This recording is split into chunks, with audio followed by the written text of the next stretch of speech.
السلام عليكم ورحمة الله تعالى وبركاته، وصلى الله وسلم على سيدنا وحبيبنا وشفيعنا محمد. مرحبا بكم في روتين جديد من روتينات زكي.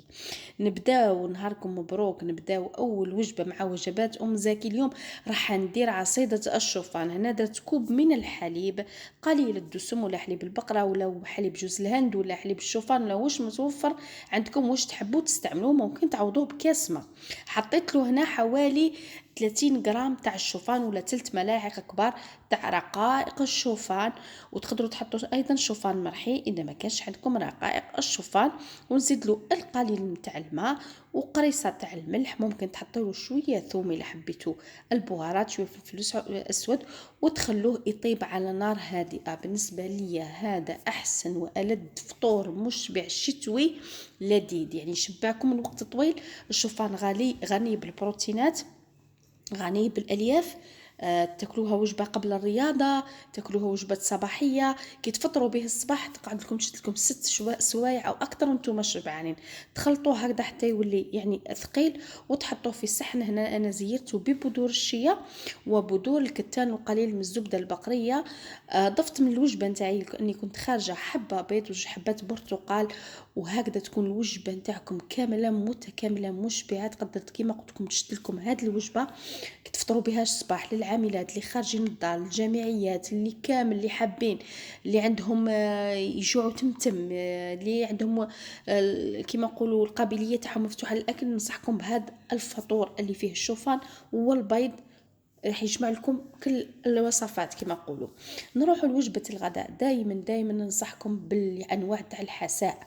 انا اليوم حندير لكم حساء خفيف وبزاف بنين. حطيت هنا بصل، حطيت خلط بين البصل تاع الربطه، راس بصل تاع الربطه وراس بصل عادي، وحطيت معاه كرافس مقطعه، يعني عود كرافس مقطع رقيق، كلش مقطع رقيق. ومن بعد راني راح اصلا حطيت القليل من زيت الزيتون والروح وشويه زبده. انا دائما في هذا الانواع تاع الحساء نحط القليل من الدهن، الزبده الحيوانيه تعطي بنه رائعه للشوربه ولا الحساء تاعي، خاصه كي يكون مانيش حنستعمل اي نوع من اللحوم. نخلط كيما راكم تشوفوا هكذا، نقلي حتى تدبل، ونروح ندير الاضافه الرائعه هذه، هي ملعقه كبيره تاع شوفان مرحي غبره.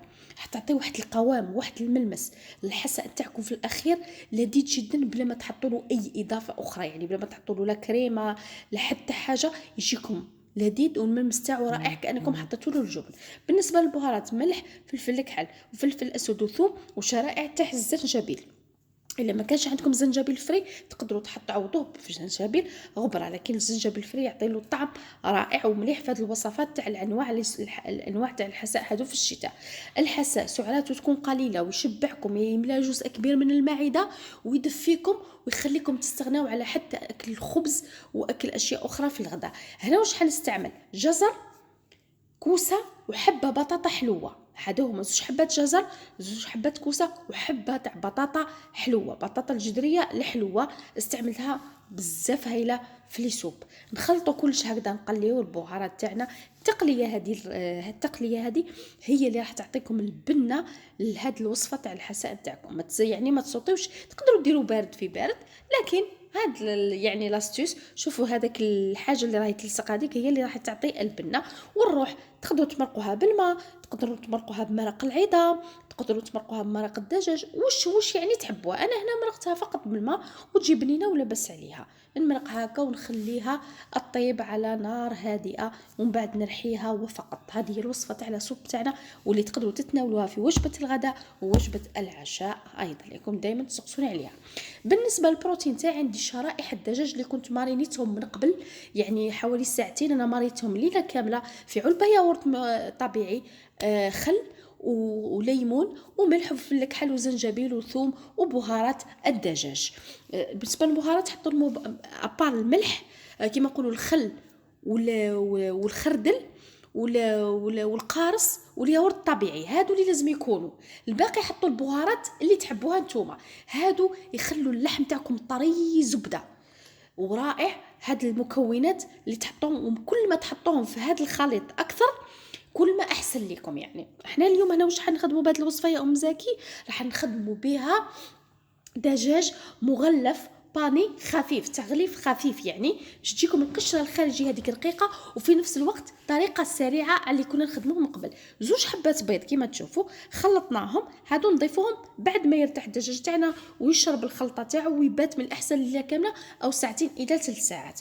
نخلطوا هذوك 2 حبات تاع البيض ونخلطوا نفروهم فوق خليط الدجاج ونخلطوا هكذا مليح حتى نحاولوا الشرائح كامل تاع الدجاج تاعنا هذوك. انا هذه الوصفه يموتوا عليها ولادي، ماذا بهم يوميا نديها لهم. تعرفوا الاولاد راهم دوكا في المنزل ويحبوا حاجه مختلفه وتغيير وكذا، يبقى نحاولوا نديروا لهم حاجه مختلفه وبنينه وفي نفس الوقت تكون هالسي كما ما تكونش مثقله. نخلطوا هذاك البيض حتى يدخل ونروحوا نجيبوا مكونات التغليف. واش حطيت هنا؟ حطيت شوفان مرحي، ذره مرحي، وحطيت خبز محمص ومرحي، الخبز الكامل رحيته، وحطيت شويه من رقائق الشوفان هادو اللي راهم موجودين شويه، ونحط البهارات الجافه، الملح والفلفل الاسود وثوم غبره وبصل غبره. هذا الخليط التغليف، ونخلطوا كل المكونات مع بعض.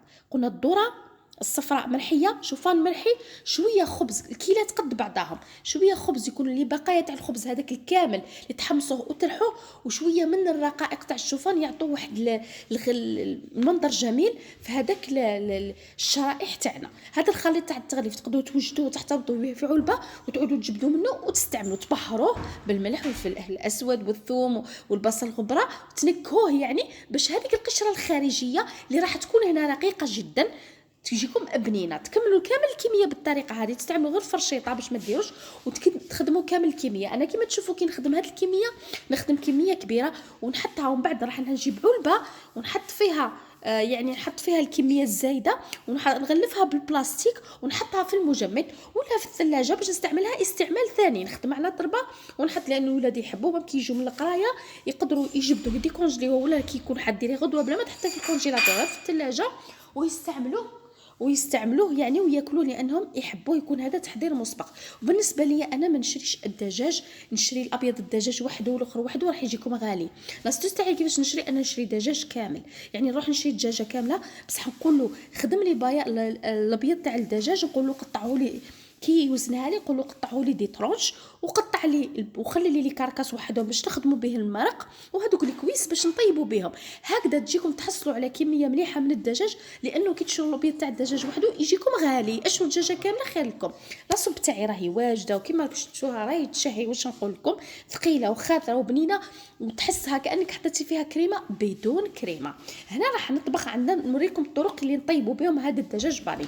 الطريقه الاولى انكم تنقصوا النار على نار هادئه، تحطوا شويه زبده فقط وتقعدوا تقلوا فيها على نار هادئه حتى نطيب منه من. والشرائح لازم يكونوا رقاق، وما بالطبقه هذيك راح تكون رقيقه جدا، لاني ما استعملتش الطريقه القديمه اللي حطوا الفرينه ونحطوا الطبقه، لا استعملت الطريقه هذه جديده. بالنسبه لطريقه الطبخ الثانيه هي في المقلاة الهوائيه، تفرشوا ورق زبده. هذه الطريقه اللي يعتمدوها اولادي كي يجوا من الرياضه يديروا هذه الطريقه، حطوا غير شويه زيت او زبده هكذا فوقهم وطيبوها في ورق. وتقدروا بنفس الطريقه ايضا في الفرن، تفرشوا ورق زبده تفرشوهم كامل في الفرن، تدهنوهم بشويه زبده وتدخلوهم طيبوا. وها هي وجبه الغداء تاعنا. وجبه الغداء كما راكم تشوفوا خاليه من اي نوع النشويات الا القليل اللي متواجد مع الدجاج، لانه لاصوب تاعنا راهي مشبعه جدا. السكالوب تاعنا بالطريقه هذه ما نتصور لكم الشريحه كما هذه راهي مشبعه جدا، مع سلطه منوعه. وجبه غداء لذيذه. شوفوا كيفاش يكون طري الزبده ماريناد هذيك اللي نديروها ونخلوه فيها تاع الخل والقارص وكامل ياور طبيعي رائعه، تخليه الزبده. القشره الخارجيه هذيك تكون رقيقه ما تخافوش منها، وتكون يعني ويطيب تمتم ماشي كما الاخر، وما تسحقش يعني الزيت. بالنسبه لاخر وجبه اللي راح نستعملها، ودائما نقول لكم احترموا يعني التباعد بين الوجبات. انا فقط تبداو يومكم صحيح هتكملوه صحيح وما راحوش تحسوا بالجوع. اليوم كي راهم قاعدين في الدار درت لهم سلطه فاكهه، قطعت الفواكه اللي عندي وحطيت لهم 2 ملاعق تاع عسل التمر، وحطيت لهم شويه ليمون كما راكم تشوفوا، ونحط لهم كاس ماء. ونخلي ما نحطش ما زهر وما نحطش ما ورد لانه يبدل طعمه الفواكه. انا نحط شويه تاع الماء ونخلي سلطه الفاكهه تاعي هذيك الفواكه هي اللي تطلق البنه تاعها في هذاك السائل مع عسل التمر اللي يعطي له واحد يخرج لكم واحد الشربات بزاف بنين. السلطه هذه خلوها في الثلاجه نص ساعه مع انا ولادي، انا ما خلاونيش نخليها يعني كلاوها تمتم. كل ما تخلوها في الثلاجه تجيكم بنينه اكثر.